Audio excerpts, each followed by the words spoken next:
School படிச்சுட்டு வரும்போது இருந்த அறிவும் காலேஜ் முடிச்சுட்டு போகும்போது இருந்த அறிவும் டெஃபினட்டா டிஃபரன்ஸ் இருக்கு. ஸோ அதுக்கு முக்கியமா அந்த இன்ஸ்டிடியூஷன் நான் ஃபர்ஸ்ட் நன்றி சொல்லிக்கிறேன். ஏன்னா ஒரு ரூரல் ஏரியாவில் வந்து ஒரு இன்ஜினியரிங் காலேஜ் ஆரம்பிக்கிற சாதாரண விஷயம் இல்லை. அது தனியாக இருந்து இவ்வளோ பெரிய இன்ஸ்டிடியூஷன் ஆரம்பிச்சு அதுவும் கிராமத்தில் இருக்கிற பசங்க படிக்கணுங்கிறதுக்காக அவங்க நிறைய பேருக்கு ஃப்ரீ எஜுகேஷன் கொடுத்துருக்காங்க கேள்விப்படும்போது அவ்வளோ சந்தோஷமா இருந்தது. அண்ட் இங்க மரங்கள் நிறைய நடுறாங்கன்னு சொன்னாங்க, அதுவே எவ்வளோ சந்தோஷமா இருந்தது. சுத்தமா மரமே இல்லை மழையே இல்லைன்னு சொல்லிட்டு இருக்கும்போது ஒரு கேம்பஸ் இவ்வளோ அவேரா இருக்காங்க அப்படிங்கிறது சந்தோஷமா இருக்கு. அண்ட் இவ்வளோ ஸ்டூடெண்ட்ஸ் ரூரல்ல இருந்து வந்து படிக்கிற இவ்வளோ ஸ்டூடெண்ட்ஸ் இருக்காங்கன்னா ஒவ்வொரு பையன் படிச்சா அந்த குடும்பமே மேல வரும்னு சொல்லுவாங்க. அதனால அண்ணா அகரம் அப்பா வந்து சேட்டர் பஸ் நடத்திட்டு இருந்தாங்க. ஒரு பையன் படிச்சா அந்த குடும்பமே அந்த தலைமுறையே மேல வரும்னு சொல்லுவாங்க. அப்படி எத்தனையோ தலைமுறைகள் மேல வந்துருக்கீங்கன்னு நினைக்கும் போது இந்த காலேஜுக்கு அப்ரிசியேஷன். காலேஜுக்கு மட்டும் இல்ல, இங்க இருக்கிற டீச்சர்ஸும் கூட தான். சாதாரண விஷயம் இல்ல பாடம் நடத்துறது. ஒரு ப்ரொஃபஸர் கேட்டாங்கன்னா உங்க வாழ்க்கையில சந்தோஷமான விஷயம் எதுன்னா காலேஜ்ல படிச்சதுன்னு. ரொம்ப துக்கமான விஷயம் என்னன்னா அதே காலேஜ்ல வாத்தியாரா போய் சேர்ந்தது.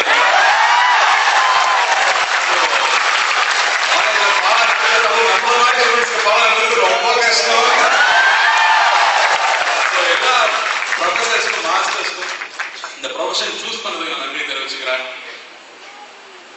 என்னோட கதைன்னு சொல்றதுக்கெல்லாம் ஒண்ணு இல்லைங்க, ரொம்ப சின்ன பையன். பட் ஒரு விஷயம் நான் ஷேர் பண்ணிக்கணும், ஒரு விஷயம் லைஃபே மாத்துச்சுன்னு சொன்னா அது வந்து என்னோட பேஷன் அப்படிங்கிற விஷயத்த நான் தேடி போனதுதான். எல்லா வீட்லயும் வந்து பையன் பிறந்தவனே முடிவு பண்ணிடுவாங்க இது இன்ஜினியர் டாக்டர். அந்த முகத்தை பார்த்தா தோணும் போல இருக்கு இவன் டாக்டர் ஆயிடுவான் இன்ஜினியர் ஆயிடுவான். அப்படி என்ன பார்த்தோன்னா எங்க அப்பா டாக்டர் ஆயிடுவான்னு நினைச்சிருக்காரு. நமக்கு அவ்வளவுதான் படிப்பு வராது. மாறி கம்மியா எடுத்த உடனே சரி டாக்டர் தான் இன்ஜினியர் ஆகி பார்த்தோம்னு ஆசைப்பட்டு இன்ஜினியர் ஆகினாங்க. நானும் படிச்சேன் மெக்கானிக்கல் இன்ஜினியரிங் தான். மெக்கானிக்கல் சவுண்ட் ஜாஸ்தி வரும்னு நினைச்சேன். அதே மாதிரி எந்த காலேஜுக்கு போல மெக்கானிக்கல் இன்ஜினியரிங் சவுண்ட் ஜாஸ்தி தான் தெரியுது. மெக்கானிக்கல் படிச்சுட்டு அதுக்கப்புறம் என்ன பண்றது, இந்த வேலைக்கு போறோம். நாங்க இன்டர்வியூ அட்டெண்ட் பண்ணி நானும் ஒரு கம்பெனில வேலைக்கு போனேன். ஒரு 5000 சம்பளம் கொடுத்தாங்க. அதுல பிஎஃப் எல்லாம் வச்சுக்கோங்க 4800 ரூபாய் கையில கிடைக்கும். 4800 ரூபாய் வச்சு என்னங்க பண்ண முடியும்? சினிமா கூட பார்க்க முடியாது ஒழுங்கா. சோ இது சரியா வராது, மேல படிச்சாதான் வாழ்க்கையில முன்னுக்கு வர முடியும் போல இருக்குன்னு சொல்லிதான் அப்புறம் நான் எம்எஸ் படிக்க போனேன். ஆண்டவன் பண்ணி ஸ்காலர்ஷிப் கிடைச்சது. ஸோ நானே ஃப்ரீயா படிச்சிட்டேன். பட் படிச்சு முடிச்சதுக்கு அப்புறமா மறுபடியும் ஆஃபீஸ் மறுபடியும் சாஃப்ட்வேர் போகும்போது அந்த வாழ்க்கை அவ்வளவு பிடிக்கல. சின்ன வயசுல இருந்து ரொம்ப நெருக்கமா இருந்தது சினிமா தான். ஸோ சினிமா ஏன் சூஸ் பண்ணக்கூடாதுன்னு தோணுச்சு. அதனால ரொம்ப ரிஸ்க் எடுத்து தான் அங்க இருந்து வேலையும் விட்டுட்டு படிச்சு முடிச்சது எல்லாத்தையும் தூக்கி போட்டுட்டு சினிமாவுக்கு வந்தேன். சினிமா வர்றது அவ்வளவு ஈஸி இல்லைங்க. இங்க சக்சஸ் ரேட்னு சொன்னா 3% தான் இருக்கு. சினிமாவுக்குள்ள வரவங்க எல்லாரும் வெற்றி பெற முடியும். எவ்வளவோ பேர் இருக்காங்க. கமல் சார் அடிக்கடி சொல்லுவாரு என்னை விட திறமையா இருக்கிற எவ்வளவோ பேர் தெருவில் தான் இருக்காங்க அப்படின்னு. எல்லாருக்கும் திறமை இருக்கு. பட் டைம்ங்கிற ஒரு விஷயம் நம்ம கூட சேர வேண்டியது இருக்கு. பட் நம்ம ஹார்ட் ஒர்க் பண்ணி அதை நோக்கி போக ஆரம்பிச்சோம்னா ஆட்டோமேட்டிக்கா அந்த டைம் நமக்கு வந்துருது அப்படிங்கிறதா நான் உணர்ந்த விஷயம். ஸோ உங்களுக்கு பிடிச்ச விஷயம் லைஃப்ல என்னவா இருக்கலாம், அது பணம் செய்யறதா கூட இருக்கலாம், இல்ல விவசாயமா கூட இருக்கலாம், இல்ல அடுத்தவங்களுக்கு உதவுற விஷயமா இருக்கலாம், இல்ல சொல்லிக் கொடுக்குற விஷயமா டீச்சிங்கா கூட இருக்கலாம். பட் உங்க பேஷனா ஒரு விஷயம் இருக்கும், நமக்கு இது ரொம்ப பிடிச்சிருக்கு, நமக்கு இதெல்லாம் வருங்கிற விஷயம் ஒன்று இருக்கும். அந்த விஷயத்தை தேடி போங்க. அதுக்காக பயப்படாதீங்க. அம்மா சொல்றாங்க அப்பா சொல்றாங்க படிச்சுட்டு வேலைக்கு போறது ஒரு பக்கம், அது நம்ம குடும்பத்தை காப்பாற்றுற உரிமை நிறைய பொறுப்பு நிறைய பேருக்கு இருக்கும். ஆனா அது இல்லாம பேஷன் ஒரு விஷயம் இருக்கும், நமக்கு எல்லாருக்கும் பிடிச்ச விஷயம் ஒன்று இருக்கும். அதை மட்டும் என்னைக்கு விட்டுறாதீங்க. அதுதான் லைஃப்ல நம்மளுடைய சந்தோஷத்தை எப்படி மெயின்டைன் பண்ணி கொண்டு போயிட்டே இருக்கும். எனக்கு அப்படி இருந்தது சினிமா. ஸோ அதுக்காக நான் தயாரானேன். ஃபுல்லா ப்ராப்பரா கத்துக்கணுங்கிறதுக்காக மைசூர்ல போய் ஜாயின் பண்ணி அசிஸ்டன்ட் டைரக்டர் ஆகி டைரக்ஷன் கத்துக்கணும்னு நினைச்சு தான் உள்ள போனேன். பட் எம்எஸ் எல்லாம் படிச்சு முடிச்சுட்டு டைரக்ஷன் ஜாயின் பண்ணும்போது அவ்வளவு ஈஸியா இல்லை. ஏன்னா நம்ம எவ்வளவுதான் எம்எஸ் படிச்சிருந்தாலும் டைரக்ஷன் படிக்கிறப்ப நமக்கு எல்கேஜி தாங்க, யாரும் மதிக்க மாட்டாங்க. ஃபர்ஸ்ட் டே ஷூட்டிங் போயிருந்தேன். கேமராமேன் வந்து ஷார்ட் செட்டிட்டு இருந்தாரு. நான் சும்மா நீங்க வேடிக்கை பார்த்துட்டு இருந்தேன். நான் ஒண்ணுமே புரியல என்ன நடக்குதுன்னு. டேய் இதை தொட்டி எடுத்து விடாண்டாரு. நான் சுத்தி பார்த்தேன், யாரை கூப்பிடுறாங்கன்னு தெரியல. முன்னா தாண்டா தொட்டி எடுத்து விடாண்டாரு. ஐயோ நம்ம எம்எஸ் எல்லாம் படிச்சிருக்கவே தொட்டியெல்லாம் எடுத்து வைக்கிறேன் யோசிச்சேன். ஆனா அன்னைக்கு தொட்டி எடுத்து நகர்த்தி வச்சேன். அதான் முதல் படி. அதுல இருந்து எல்லா வேலையும் பண்ணிருக்கேன். கிரௌட்ல ஷூட்டிங்ல கிரௌட் இருந்துச்சுன்னா போலீஸ்காரங்க விளக்கலன்னா சம்டைம்ஸ் லத்தி எடுத்து நானே விளக்கிருக்கேன். பட் அதான் முதல் படியா இருந்துச்சு. ஸோ இறங்கி ஒரு விஷயத்த கத்துக்க ஆரம்பிச்சு அதுல ஃபுல் ஈடுபாடோட இருந்தா யாருமே நம்ம நிறுத்த முடியாது, யாருமே நம்மளோட சக்சஸ் ஸ்டாப் பண்ணவே முடியாது. ஸோ நீங்க தைரியமா இருங்க. உங்களுக்கு பிடிச்ச விஷயத்த சூஸ் பண்ணி அதை நோக்கி போய்கிட்டே இருங்க. நீங்க நினைச்சது நிச்சயமா கிடைக்கும். இது நான் பார்த்த விஷயம். இது ரொம்ப சீரியஸான விஷயமா இருந்து பட் உங்களுக்கு சொல்லணும்னு ஆசைப்பட்டா அதான் சொல்றேன். உங்களுக்கு உங்களுக்கு ஜாலியான விஷயம் என்ன சொல்லணுமா நிறைய பேர் கேள்வியெல்லாம் இருக்குன்னு சொன்னாங்க. கேளுங்க, நான் பதில் சொல்றேன்.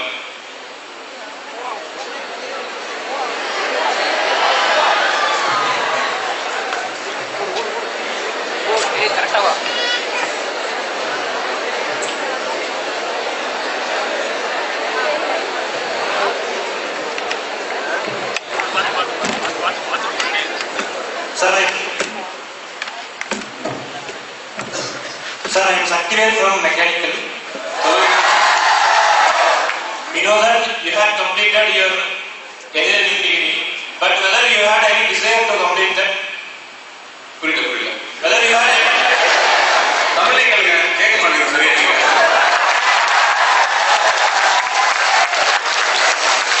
சார், உங்களுக்கு ஏதாச்சும் ஆர்வம் இருக்கும் சார்? இன்ஜினியரிங் முடிக்கணும்னு ஒரு ஆர்வம் சின்ன வயசுல இருந்தே இருந்ததா? நான் தான் இப்போ கதையை சொல்லி முடிச்சேன். சத்தியமா இன்ஜினியரிங் முடிக்கிற ஆர்வமே இல்லை. பட் எல்லாருக்குமே வந்து லைஃப்ல நமக்கு என்ன வேணுங்கிறது தெரியறதில்லை. எனக்குலாம் 25 வயசுல தான் வந்து எனக்கு லைஃப்ல என்ன பண்ணணும்னே புரிஞ்சுது. பட் அட்லீஸ்ட் ஏதோ ஒரு பாயிண்ட்ல புரிஞ்சுக்கிறது பெட்டர். எனக்கு அப்படி புரிஞ்சது 25 வயசுல, அது வரைக்கும் எனக்கு புரியவே இல்லை. பட் அதுக்கப்புறமா நான் உணர்ந்துட்டேன், எனக்கு சினிமா தான் பிடிச்சிருக்கு, கிரியேட்டிவா ஏதாவது விஷயம் பண்ணணும்னு ஆசைப்பட்டு அதை நோக்கி போனேன். பட் இன்ஜினியரிங்கிற விஷயம் எல்லாமே வந்து அம்மா அப்பா படிக்க சொன்னாங்க தான் படித்தேன். ஓரளவுக்கு நல்லா படித்தேன். ஒரு 70% ஆன இன்ஜினியரிங்.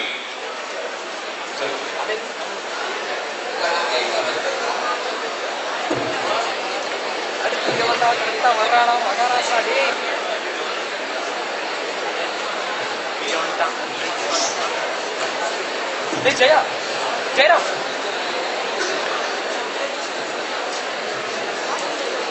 Good afternoon, sir.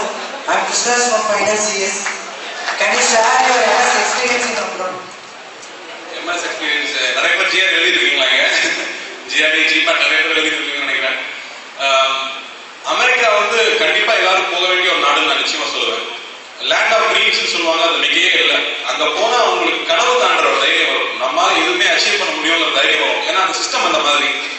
இதுதான் புக், இதை படின்னு சொல்லாம இதுதான் இந்த ஏரியா ஆஃப் ஸ்டடி, இதுல நீ படிச்சுக்கோ, இந்த ஏரியால லிமிட்டே கிடையாது, எவ்வளவு தூரம் போலாம்னு சொல்லி ஒவ்வொருத்தருக்கும் ஒரு பாதை மட்டும் இருக்குன்னு காமிச்சிருவாங்க. ஸ்பூன் ஃபீடிங்கிற விஷயமே கிடையாது. ஒரு பாதை இருக்கு, இந்த பாதை இவ்வளவு பாதைகள் இருக்கு, இந்த பாதையில எதாவது சூஸ் பண்ணிக்கலாம், எந்த எல்லைக்கும் போறதுக்கு உங்களுக்கு உரிமை இருக்கு அப்படின்னு சொல்ற ஒரு நாடு.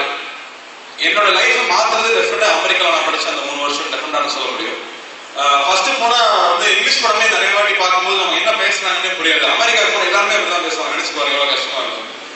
என்னதான் மெட்ராஸ்ல படிச்சிருந்தா அமெரிக்கன் ஆக்சென்ட் ஃபாலோ பண்ணது அவ்வளவு ஈஸி இல்லை. பட் அதெல்லாம் வந்து ஆரம்ப கால படிக்கணுங்கள், நான் சின்ன சின்ன விஷயம் அதை தாண்டிடுவோம். எனக்கு போய் ஒரு 3rd டே எனக்கு ஃபுல் ஸ்காலர்ஷிப் கிடைச்சது. அது என்னோட பெயிண்டிங் ஸ்கில்ஸ்க்காக கிடைச்சது. நான் டிசைனிங் நிறைய பண்ணுவேன். ஸோ டிசைனரா ஒரு வெப் டிசைனரா எனக்கு ஆன் கேம்பஸ் ஜாப் கிடைச்சது. அதில் என்னோட ஃபுல் டியூஷன் ஃபீஸ் கட்டிட்டாங்க. பட் அங்க போனதுக்கு அப்புறம் தான் தெரிஞ்சது இன்ஜினியரிங்ல நான் படிச்சது ஒண்ணுமே இல்லை, எனக்கு எந்த விஷயமே தெரியல, நான் இன்ஜினியரிங் சரியா படிக்கலன்னு தெரிஞ்சது. ஸோ பேசிக்ஸ் அப்படிங்கிற விஷயத்த நான் மறுபடியும் படிக்க ஆரம்பிச்சேன். ஆனா அங்க படிச்சுட்டு இருக்கும்போது பேரலா நான் ஒர்க் பண்ணிட்டே இருந்தேன். ஸோ ஒரு வாரத்துல 20 hours நான் வேற இடத்துல வேலை செய்யணும், அது போக நான் படிக்கணும்.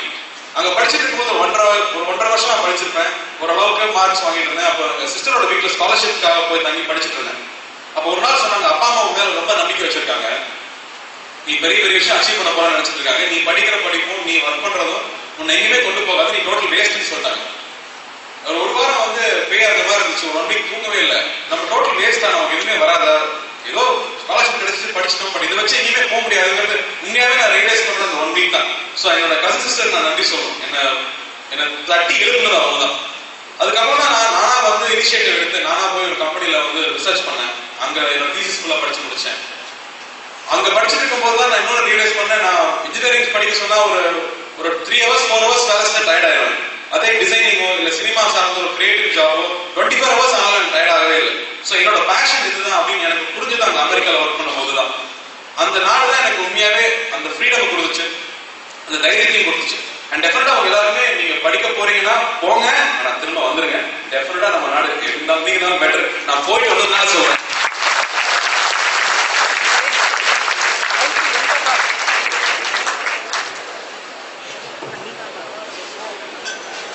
பொண்ணு கேட்டதா நான் பதில் சொல்றேன். பசங்க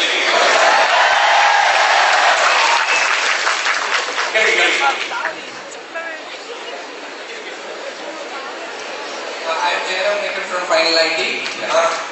Sir, can you please tell us the career prospect of film industry of our youths like us? எந்த டிசிப்ளின்ல இருந்து வரணும்னு அவசியமே இல்லை. ஃபிலிம் கரியர் ஃபிலிம் ஹிஸ்டரி எடுத்து பார்த்தீங்கன்னா ஆரம்பத்தில் சினிமா எடுத்தவங்க எல்லாருமே வந்து டாக்டர்ஸ் ஆகும், இல்லை இண்டஸ்ட்ரியலிஸ்ட் ஆகும், இன்ஜினியர்ஸ் ஆகும் இருந்தவங்க சினிமாக்குள்ள வந்திருக்காங்க. சினிமாங்கிற விஷயம் வந்து ஒரு பவர்ஃபுல் மீடியம். அந்த மீடியாவில் நீங்க சொல்ற கதை சில பேர் அழுத வைக்கவும் முடியும், சிரிக்க வைக்கவும் முடியும், சிந்திக்க வைக்கவும் முடியும், இன்ஸ்பயர் பண்ணவும் முடியும். ஸோ எந்த வாக் ஆஃப் லைஃப்ல இருந்து சினிமாக்குள்ள போறோங்கிறது ஒரு பாயிண்டே கிடையாது. How much you understood life, how much you can create அப்படிங்கிறது ரொம்ப இம்பார்ட்டன்ட். அதுக்கு எனக்கு பிகினரா நான் போய் சேர்ந்தப்ப எல்லாருமே சொன்ன விஷயம் வந்து நிறைய படிச்சிருக்கணும், லிட்டரரி நாலேஜ் நிறைய இருக்கணும். அப்பதான் உங்களால வந்து நல்ல கதைகள் சொல்ல முடியும். நீங்க காலேஜ்ல நிறைய கதை இருக்கலாம், நிச்சயமா உங்ககிட்ட எல்லாருக்கும் ஒரு 10 பேரை கதை வச்சிருப்பீங்க நீங்க சினிமா ரெடியா. ஏன்னா காலேஜ் அவ்வளவு மேடம் நடக்கும் வச்சிருக்கீங்க போல இருக்கு, ரெடியா இருக்காரு. எங்க காலேஜ்ல நிறைய கதை நடந்துச்சு, நாங்களாம் சினிமா அப்புறமா எடுத்துக்கிறோம். So I think what you have to do is filmக்குள்ள வரணும்னு நினைச்சீங்கன்னா நிறைய புக்ஸ் படிக்க ஆரம்பிங்க. That's the beginning. நிறைய ஆன்லைன் மூவி ஸ்கிரிப்ட்ஸே கிடைக்குது. நீங்க அதை வாங்கி படிக்க ஆரம்பிச்சீங்கன்னா ஒரு மூவி ஸ்கிரிப்ட் எப்படி எழுதுறாங்கன்னு பார்க்கலாம். அப்புறம் பிகெஸ்ட் லெசன் வந்து ஒரு சினிமாவே இருக்கு. ஒரு சினிமா வந்து 7 தடவை பார்க்கணும்னு சொல்லுவாங்க. ஃபர்ஸ்ட் டைம் ஃபுல் படத்தை நார்மலா பார்த்துக்கணும், செகண்ட் டைம் சவுண்டை மட்டும் கட் பண்ணிட்டு இந்த மூவியை பார்க்கணும். அப்பதான் உங்களுக்கு வந்து கேமரா ஒர்க் தனியா புரியும். அதுக்கப்புறம் வந்து பெர்ஃபார்மன்ஸ் மட்டும் பார்த்தா ஆக்டர்ஸோட பெர்ஃபார்மன்ஸஸ் புரியும். அப்புறம் ஆர்ட் டிபார்ட்மெண்ட் ஒன்று இருக்கு, அவங்க தான் வந்து இந்த காஸ்டியூம்ஸ் பேக்ரவுண்ட் கிரியேட் பண்ணுவாங்க. நீங்க ஃபிலிம்ல பார்க்குற ஒவ்வொரு விஷயமும் யாரோ ஒருத்தர் யோசிச்சு வச்சுதான். அப்ப அதுக்குள்ள எவ்வளவு உழைப்பு இருக்குன்னு யோசிச்சு பாருங்க.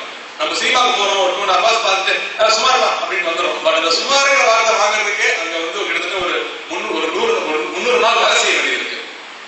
ஸோ அவ்வளோ விஷயம் அதுக்கு பின்னாடி இருக்கு. புக்ஸ் இருக்கு, இன்ஸ்டிடியூஷன்ஸ் இருக்கு. பட் அதுக்கெல்லாம் முன்னாடி அது உங்களுக்கு எவ்வளவு பேஷன் இருக்குன்னு தெரிஞ்சுங்க. அந்த பேஷன் தான் உங்களை ட்ரைவ் பண்ணும். சார் ஃப்ரம் ஹியர் இப்போ நாங்கள் நெக்ஸ்ட் என்ன ஸ்டெப் எடுக்கணும்? இப்போ உங்களுக்கு என்ன பண்ணணும்னு ஆசை இருக்கு? டைரக்ஷன் நான் சொன்ன மாதிரி நீங்க வந்து படிக்க ஆரம்பிக்கலாம், படிக்க இன்ஸ்டிடியூட் நிறைய இருக்கு, புனே இன்ஸ்டிடியூட் இருக்கு, நீங்க அமெரிக்கா போய் கூட படிச்சுட்டு வரலாம். பட் இதெல்லாம் ஒரு பேசிக் அண்டர்ஸ்டாண்டிங் இருக்கு. அதுக்கப்புறம் நீங்க ஒரு ஃபிலிம்லயாவது அசிஸ்டன்ட் டைரக்டரா ஒர்க் பண்ணுங்க. அதுக்கப்புறம் நீங்க கதை எடுத்துட்டு சுத்த வேண்டியதான் வழியே இல்லை. நல்லா இருக்கேன், இன்னைக்காவது ஒரு நாள் நல்ல கதை எடுத்து கூட கொஞ்சம் ஞாபகம் வச்சுக்கேன். Thank you so much. பொண்ணுக்கு ஏதாவது கேள்வி கேட்டா விடுறதா இல்லை.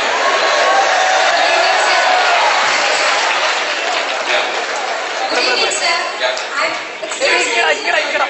I'm Pelakya from CSC department. Sir, நீங்க டைரக்ஷன் ஃபீல்ட்ல தான் இருந்தீங்க. ஸோ ஆக்டிங் அப்படின்ற ஒரு இதுக்கு வருவோம்னு நினைச்சு பார்த்துருக்கீங்களா? அப்புறம் இவ்வளோ ஃபேமஸாக வந்திருக்கீங்க. அது ஆல்சோ இப்போ நீங்கள் டைரக்ட் பண்ணணும் அப்படின்னு நினைச்சீங்கன்னா எந்த மாதிரி ஃபிலிம் நீங்கள் எடுக்கணும்னு நினைக்கிறீங்க? ஏதாவது ஒன்று பார்த்துட்டு உங்களுக்கு தோணிருக்கு இந்த மாதிரி எடுத்தா நல்லா இருக்கிற மாதிரி ஏதாச்சும் ஸ்டார்ட் பண்ணுங்க. நடிக்கணும் நினைச்சு பார்த்ததே இல்லைங்க. நான் எல்லாம் காலேஜ் நடந்து போனா ஒரு பொண்ணு திருப்பி கூட பார்க்காது. அப்படி எல்லாம் எடுத்துக்கிட்டு நடிக்கிறதெல்லாம் ஒரு விபத்துன்னு தான் சொல்லணும். பட் அமீர் சார் இருந்தாரு, அவர் சொன்ன கதையே வந்து ஒரு கிராமத்துல இருக்கிற ஒரு ரொம்ப கஷ்டமான கதாபாத்திரம், அவ்வளவு ஈஸி கிடையாது. பட் அவர் மேல இருந்த நம்பிக்கையில தான் தைரியமா ஒத்துக்கிட்டேன். சினிமான்னு முடிவு பண்ணி வந்தாச்சு. இனிமே இதுதான் பண்ணுவேன்னு ரெஸ்ட்ரிக்ட் பண்ணிக்க வேண்டாம், எது வேணாலும் ட்ரை பண்ண அப்பா சொன்னாங்க. அந்த தைரியத்துல அமீர் சார் தம்பி இறங்கினதான் பக்திகள். பட் அது போய் அது கிட்ட 1.5 வருஷம், அதுல வந்து 1.5 வருஷம் நான் பக்திகள் நான் வாழ்ந்தேன்னே சொல்லலாம், மிகையே அல்ல. பட் அதுதான் நிறைய ப்ரிப்ரேஷன் இருந்துச்சு, நான் நிறைய என்னையே மாத்திக்க வேண்டியது. நான் நடிக்கணும்னு முடிவு பண்ணப்ப அண்ணா என்கிட்ட சொன்ன விஷயம், நீ இப்ப இருக்கிற விஷயத்துல அப்படியே போனா அவனால இதுவே வாழ்க்கையில அச்சீவ் பண்ண முடியாது. நீயா ஆளாவே மாறணும், பர்சனாலிட்டியே மாறணும், நம்மளுடைய தன்னம்பிக்கை நிறைய வளரணும், நம்மளுடைய ஸ்கில் லெவல் இம்ப்ரூவ் பண்ணிக்கணும், நம்மளுடைய திறமைகளை வளர்த்துக்கணும் அப்படிங்கிற விஷயம் ஃபர்ஸ்டா பட்டுச்சு. அதுக்காக 5 கிளாஸ் போனேன், டான்ஸ் கிளாஸ் போயிருக்கேன். நான் வந்து ஓட்டுறது கூட கிடையாது. நான் சினிமான முடிவு பண்ணதுக்கு அப்புறமா கிட்டத்தட்ட ஒரு நாளைக்கு 4 hours ட்ரைனிங் இருக்கு. ஸோ அது சாதாரண உழைப்பு இல்லை. நைட் படுத்தா தூக்கம் வராது, உடம்பு வலி இருக்கும். அவ்வளோ வேலை செஞ்சப்பவும் தூக்கம் வராது, அவ்வளோ உடல் வலி இருக்கும். ஸோ அந்த மாதிரி ப்ரிப்பேர் பண்ணிக்கிட்டேன், என்னையே தயார்படுத்திக்கிட்டேன். பட் அந்த எக்ஸ்பீரியன்ஸ் எனக்கு ரொம்ப யூஸ்ஃபுல்லாக இருந்தது. ஒரு படம் பண்ணது ஒரு 10 படம் பண்ண எக்ஸ்பீரியன்ஸ் இருக்கு நிச்சயமா சொல்ல முடியும். நான் சார் அவ்வளோ விஷயம் கற்றுக்கிட்டேன். அதுக்கப்புறம் வெளியே வரும்போது நல்ல தைரியம் கிடைச்சது. ஸோ நம்மளால இந்த கெரியர்ல போக முடியும்னு தெரிஞ்சிச்சு. அங்கிருந்து யோசிச்சு பார்க்கறப்ப டைரக்ஷன் ரொம்ப கஷ்டம்டா, இது ரொம்ப கஷ்டம்னு தெரிஞ்சு. ஸோ அதனால ஆக்டிங் நான் கண்டினியூ பண்ணிட்டேன். பட் டைரக்ஷன் சாதாரண விஷயமே இல்லை, மிகப்பெரிய விஷயம், மிகப்பெரிய படைப்பு. அப்படி இருக்கிறப்ப நானும் ஒரு படம் எடுக்கணும்னு ஆசைப்படல. அமீர் சார் பண்ண மாதிரியோ, இல்லை பாலா சார் பண்ற மாதிரியோ, மணிரத்னம் சார் பண்ற மாதிரியோ, இல்லைன்னா செல்வராகவன் பண்ற மாதிரியோ எல்லாரும் திரும்பி பார்க்கக்கூடிய ஒரு படமா இருக்கணும் ஃபர்ஸ்ட் படம் டைரக்ட் பண்றது. அப்படி இல்லாட்டி ஐ நடிக்கிறதே பெட்டர். நீங்களா நல்லா இருக்கிறத சொல்றீங்க, அதனால அப்படியே கண்டினியூ பண்ணிக்கலாம். சார் ஒரே ஒரு ரெக்வெஸ்ட், அந்த 10 வீரனோட ஒரு டயலாக் கூட சொல்லிக்கிறேன்.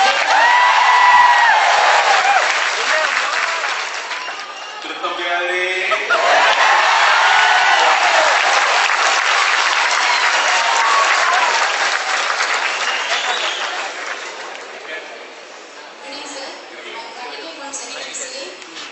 தமிழ் சினிமாவில் வந்து நிறைய பெரிய ஸ்டார்ஸ் இருக்காங்க, கமல், ரஜினி. ஸோ நீங்கள் வந்து as a கார்த்தி, நான் வந்து மற்றவங்கலேருந்து இவ்வளோ இதில் டிஃப்ரெண்ட் ஆகிறேன். ஐ மீன் தட் ஒரு பாசிட்டிவ் ஆட்டிடியூட்.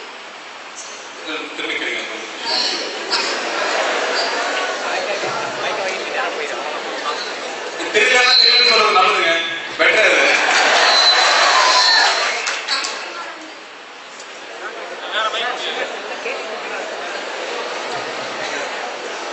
ரஜினி சார் தான் இருக்காரு, பெரிய ஆக்டர்ஸ்ல இருக்காங்க. as a கார்த்தி, நீங்கள் வந்து இப்போ ஒரு 4 years சம்மோட் நீங்கள் வந்துருக்கீங்க. ஸோ நான் வந்து மற்றவங்கலேருந்து இவ்வளோ டிஃபர் ஆகுறேன், எனக்குன்னு இவ்வளோ தனித்தன்மை இருக்குது அப்படின்னு நீங்கள் ஃபைண்ட் அவுட் பண்ண எந்த சமயம் நீங்கள் வந்து ஃபைண்ட் அவுட் பண்ணீங்க? ஃபர்ஸ்ட் நான் நடிக்க முடியுமா அப்படிங்கிறது ரொம்ப டவுட்டா இருந்துச்சு. அது அமீர் சார் நடிச்சு காட்டுவார், அதை பார்த்து இமிட்டேட் பண்ணிட்டு இருந்தேன். பட் பர்கர் கிளைமேக்ஸ் வரும்போது இது நான் நடிச்சு சொல்லித்தர முடியாதுங்க, நீங்க நடிக்கணும் அப்படின்னு சொல்லிட்டு அந்த கிளைமேக்ஸ் வரும்போது அது ஃபர்ஸ்ட் படத்துக்கு ரொம்ப ரொம்ப ஓவர்லோடிங். இப்ப இருந்து யோசிச்சு பார்க்கும்போது தெரியுது என்ன நம்பிக்கையில எனக்கு ரோல் கொடுத்தாருன்னு எனக்கு தெரியல. பட் அந்த கிளைமேக்ஸ் நடிக்கணும்னு சொல்லும்போது கிட்டத்தட்ட ஒரு 10 days நான் ரூம்குள்ளேயே இருந்தேன். நான் அதை பத்தியே நினைச்சிட்டு இருந்தேன். ஷூட்டிங் ஸ்பாட்ல வந்து நின்று ஆக்ஷன் சொன்னதான் தெரியும். அதுக்கப்புறம் என்ன நடந்ததுன்னு எனக்கு ஞாபகமே இல்லை. பிகாஸ் இந்த கேரக்டராகவே இருந்து யோசிக்கிறப்ப ரொம்ப உள்ள போயிடும். அப்போ அந்த பெயின் வந்து ரொம்ப சிவியரா இருக்கும். அழுது நிப்பாடவே முடியல ஒரு 2-3 days. அப்பதான் நினைச்சேன் நம்மளால ஒரு கதாபாத்திரமா மாறி நடிக்க முடியுங்கிற நம்பிக்கை எனக்கு அப்பதான் வந்துச்சு. அண்ட் அவ்வளவு கஷ்டமான ஒரு விஷயம் ஃபர்ஸ்ட் படத்துல பண்ணதுக்கு அப்புறமா எந்த கதாபாத்திரமா மாறி நடிக்க முடியுங்கிற ஒரு நம்பிக்கை வந்துச்சு. இப்போ 1000 படம் அடுத்த படம் செல்வராகவன் திரும்ப ஒரு பெரிய டைரக்டர் கிட்ட சான்ஸ் கிடைச்சது. அவரும் சாதாரணமான ரோல் கொடுக்கல, ஒரு கூலிங்கிற ஒரு ரோல் கொடுத்தாரு. அண்ட் ஒரு சம்பந்தமே இல்லாம நம்மளால நம்ப முடியாத சில விஷயங்கள் நம்ம கண் முன்னாடி நடக்கும். அது நம்ம கண் முன்னாடி இருக்கவும் இருக்காது. கிராபிக்ஸ்ல இருந்த படம் ஒரு பெரிய பால் ஓடி வந்து மைக்ல சொல்லுவார், நம்மளால இருக்கிறதா நினைச்சு கீழே விழுகும். தனிவது பார்த்தா பயங்கர மாதிரி தெரியும், ஆனா அது நடிக்கணும். அப்ப வந்து ஒரு நடிகனா நான் மாறிட்டேன் அந்த படம் பண்ணும்போது எனக்கு அப்பதான் புரிஞ்சுது. பட் தனித்தன்மையா நான் வந்து பாத்துக்கிட்டது ஹியூமன் ஒரு விஷயம் நினைக்கிறேன். எல்லாருமே வந்து சிரிக்க வைக்கிறீங்க எல்லாரையும் சொன்னாங்க, சாதாரண விஷயம் எல்லாரும் தெரியும். ஸோ அந்த வகையில் ஹியூமன் விஷயம் ஏதோ ஆண்டவர் கொஞ்சம் கொடுத்துருக்கான் போல இருக்கு. அதனால அந்த ஒரு விஷயம் விட்டுறக்கூடாதுன்னு நினைக்கிறேன். இப்போ சிறுத்தை பாத்தீங்கன்னாலும் கண்ணால் அடுத்தீங்க ஆசையாங்கிற விஷயம் ஒரு சாதாரண டயலாகா இருக்கு. பட் அதை டெலிவரி பண்ணும்போது ரசிக்கிறாங்க, சந்தோஷப்படுறாங்க, சிரிக்கிறாங்க போது அதை விட பெரிய எதுவுமே வேண்டாம். சிரிக்க வைக்கிறது ஒரு சாதாரண விஷயம் இல்லை. ஷாருக் இன்டர்வியூஸ் எங்க போனாலும் என்னை பார்த்து எல்லாரும் சிரிக்கிறாங்க, சந்தோஷப்படுறாங்க. அதுதான் ஐ திங்க் நானும் கொடுத்த பெரிய கிஃப்ட். ஸோ அந்த ஹியூமன் ஒரு விஷயம் நான் ஒரு தனித்தன்மையா நான் நினைக்கிறேன். Thank you sir. Jeeva sir, third year class sir. Sir உங்க ரோல் மாடல் யார் சார்? எவ்வளோ கஷ்டப்பட்டிருக்கீங்க, உங்க ரோல் மாடல் அண்ணா?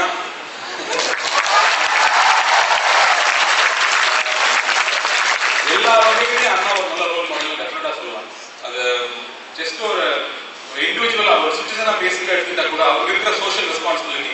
நான் சம்பாதிச்சிட்டேன், எனக்கு மக்கள் இவ்வளவு கொடுத்துருக்காங்க, நான் என்ன அவங்களுக்கு திரும்ப செய்ய போறேன் அப்படின்ற கேள்வி அவர் மனசுல இருந்துட்டே இருந்துச்சு. அதுதான் அகரம்ங்கிற விஷயம் வந்துச்சு. அப்பா முதலே அந்த விஷயம் ஒரு 20 வருஷமா பண்ணிட்டு இருக்காங்க.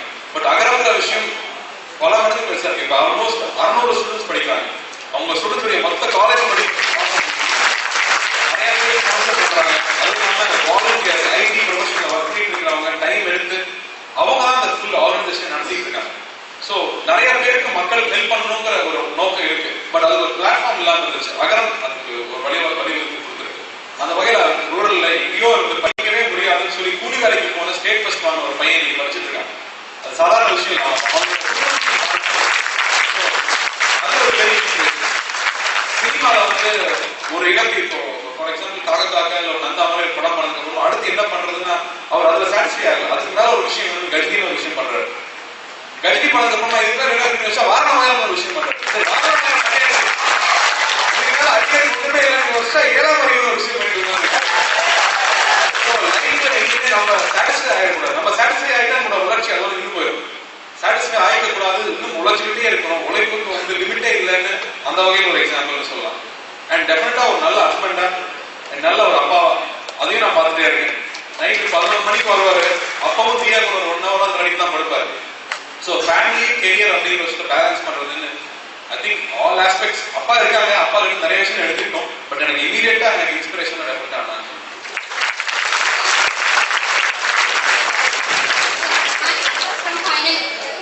Is there any failure that you have faced in your life? Failure பார்க்காத யாரு?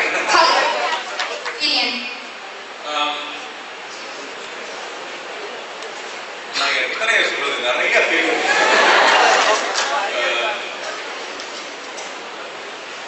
சின்ன சின்ன விஷயங்கள் நான் காலேஜ் படிக்கும் போதே இருக்கு, நிறைய விஷயங்கள் சொல்லலாம். நான் ஸ்கூல் படிச்சுட்டு வரும்போது நமக்கு தான் நிறைய அறிவு இருக்குன்னு நினைச்சேன். காலேஜ் வந்ததுக்கு அப்புறம் தான் தெரிஞ்சது நம்ம ஒண்ணுமே இல்லை. அந்த அவ்வளோ டேலண்டடான பசங்க கிராமத்துல இருந்திருந்தாங்க. நான் பார்த்தேன், நான் சிட்டிலேருந்து போயிருந்தேன். பட் கிராமத்துல இருந்த பசங்க அவங்க கேட்கிற கேள்விகளும் அவங்க படிச்ச விஷயமும் அவ்வளோ ஸ்மார்ட்டா இருக்கும். நம்ம என்னைக்கா அவங்க நோக்கி போறோம்னு சொல்லி இன்ஃபீரியாரிட்டி காம்ப்ளெக்ஸ்லயே நான் வாழ்ந்திருக்கேன் ஒரு 3 years. அதுலயே எனக்கு தெரிஞ்ச அந்த 3 years நான் ரொம்ப யோசிச்சு எனக்கு ஃபெயிலியராகவே இருந்துச்சு. நான் சிஸ்டம்லேயே நான் ஒரு ஃபெயிலியரா நான் ஃபீல் பண்ணேன். பட் நான் ஃபைனல் இயர் வந்ததுக்கு அப்புறமா நான் படிக்க ஆரம்பிச்சேன். அதெல்லாம் எனக்கு மோட்டிவேட் பண்ணிச்சு. கொஞ்சம் கொஞ்சமா நான் எம்எஸ் படிக்க போய் நான் எனக்கான விஷயங்கள் நான் தேடி போக ஆரம்பிச்சதுக்கு அப்புறமா அந்த விஷயம் எனக்கு கம்மியாச்சு. ஃபெயிலியர்னா ஒரு பாயிண்ட் சொல்லலாம். பருத்திகரங்கிற படம் வந்து ரிலீஸ் ஆகுமா ஆகாதா அப்படிங்கிற சிச்சுவேஷன் வந்துச்சு. அதை தாண்டிட்டேங்கிறது வேற விஷயம். பட் ஒரு பாயிண்ட்ல வந்து இந்த படம் ரிலீஸே ஆகாதுங்கிற ஒரு நிலைமை வந்துச்சு. அந்த நிலைமை வரும்போது நிச்சயமா அது பெரிய ஒரு ஃபுல் ஸ்டாப்பா இருந்துச்சு. என்ன பண்ண போறோம் அடுத்தது? அப்பெல்லாம் எனக்கு இன்ஸ்பயர் ஆனது மருதநாயகங்கிற படம் தான். கமல் சார் வந்து அவரோட வாழ்க்கையை மெய்மா நினைச்சிட்டு ஒரு படம். அந்த படம் ரிலீஸே ஆகாது அப்படிங்கறத நினைச்சு அதை நம்பி அதுக்கப்புறம் வெளியில வந்து திரும்ப வந்தார் இல்லையா, அந்த விஷயம் எனக்கு இன்ஸ்பிரேஷனா இருந்துச்சு. ஸோ சம்டைம்ஸ் ஃபெயிலியர் தற்காலிகமாகவே இருக்கும். ஒரு ஃபெயிலியர் முற்றுப்புள்ளி கிடையாது, தற்காலிகம் அப்படிங்கிறது நிறைய வகையில் நான் ஃபீல் பண்ணுவேன். Prabhu, Karur district chairman of Karthik fans club. எனக்கு ஒரு சின்ன டவுட்டுங்க சார், ஒவ்வொரு படத்தையும் லேட்டாகவே விட்டுருக்கீங்களே. இந்த வாட்டி லேட் ஆனதுக்கு காரணம் 1 year ஆயிடுச்சு சார். ஆமா, ஃபர்ஸ்ட் உங்களுக்கு நன்றி சொல்லிக்கிறேன். ஃபேன்ஸ் எல்லாம் வந்துருக்கீங்க, எல்லாருக்கும் நன்றி. சப்போர்ட் பண்றீங்க. ஒவ்வொரு பாட்டி படம் ரிலீஸ் ஆகும்போதும் தியேட்டர் திருவிழா மாதிரி இருக்குன்னா அதுக்கு காரணம் நீங்க தான். ஸோ உங்களுக்கு முதல்ல நன்றி சொல்லிக்கிறேன்.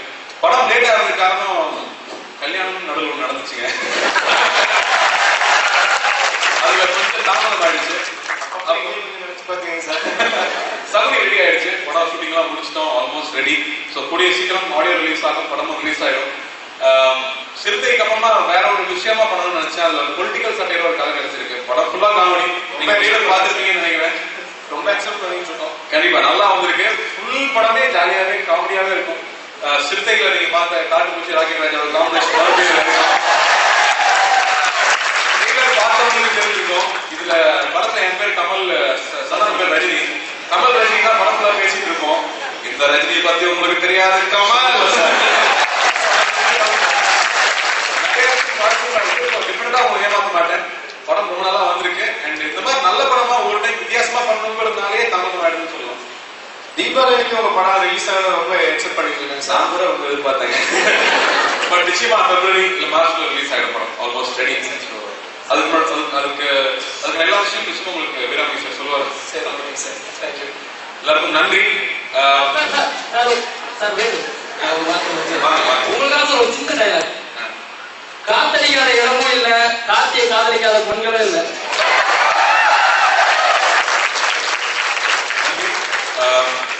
எனக்கு தெரிஞ்ச விஷயங்கள் ஷேர் பண்ணிக்கிட்டேன், யூஸ்ஃபுல்லா இருக்கும் நம்புறேன். பட் அதுக்கு முன்னாடி உங்க எல்லாருக்கும் உங்களோட ட்ரீம்ஸ் சக்சஸ்ஃபுல்லா இருக்கும், நீங்க நினைச்ச விஷயம் லைஃப்ல கிடைக்கணும்னு நான் வேண்டிக்கிறேன். All the very best. Final இயர்ஸ்க்கு முக்கியமா வெளியில போறீங்க, தைரியமா போங்க. பெரிய உலகம் உங்களுக்காக காத்துக்கிட்டு இருக்கு. மற்ற இருக்கிற எல்லாருக்கும் இன்னும் 3 வருஷம் 4 வருஷம் இருக்கு, சந்தோஷமா என்ஜாய் பண்ணுங்க. இந்த விழாவை நடத்திட்டு இவ்வளவு பெரிய இன்ஸ்டிடியூஷன் இவ்வளவு அழகா நடத்திட்டு இருக்கிற எல்லாருக்கும் என்னுடைய வாழ்த்துக்கள் தெரிவிச்சுக்கிறேன். இங்க வந்து ஸ்டூடெண்ட்ஸ் கூட பங்கெடுத்துக்கிறதுல ஒரு செம எனர்ஜி சார்ஜ் ஆன மாதிரி இருக்கு. So thank you so much.